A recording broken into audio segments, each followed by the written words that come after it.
அஸ்ஸலாமு அலைக்கும் வரஹ்மத்துல்லாஹி வபரகாத்துஹு. தினமும் ஒரு ஹதீஸ்.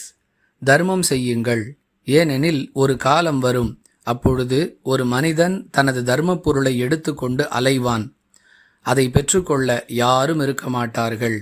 அந்த நிலையில் ஒரு மனிதன், இதை நீ நேற்று கொண்டு வந்திருந்தால் நான் பெற்றுக்கொண்டிருப்பேன், இப்பொழுது எனக்கு அது தேவைப்படவில்லை என்று கூறுவான் என அல்லாஹுவின் தூதர் ஸல்லல்லாஹு அலைஹி வஸல்லம் அவர்கள் கூறியதாக ஹாரிசா இப்னு வஹப் ரதியல்லாஹு அன்ஹு அவர்கள் அறிவிக்கிறார்கள். நூல் புகாரி, ஹதீஸ் எண் 1411.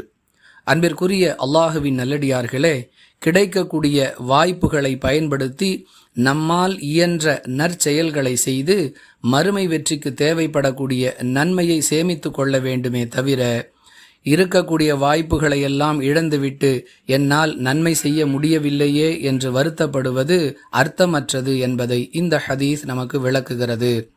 ஆரோக்கியமாக இருக்கக்கூடிய காலங்களிலேயே நோய்வாய்ப்படக்கூடிய காலத்திற்கான நன்மைகளை சேகரித்து கொள்ள வேண்டும். வாழும் காலத்திலேயே மரணத்திற்கு பிறகு தேவைப்படக்கூடிய நன்மையை சேகரித்து கொள்ள வேண்டும் என்று அல்லாஹுவின் தூதர் ஸல்லல்லாஹு அலைஹி வஸல்லம் அவர்கள் சொன்ன செய்தி வேறு பல அறிவிப்புகளில் இடம்பெற்றிருப்பதை பார்க்கலாம். வாஹிரு தஅவானா அனில் ஹம்துலில்லாஹி ரப்பில் ஆலமீன். அஸ்ஸலாமு அலைக்கும் வரஹ்மத்துல்லாஹி வபரகாத்துஹு.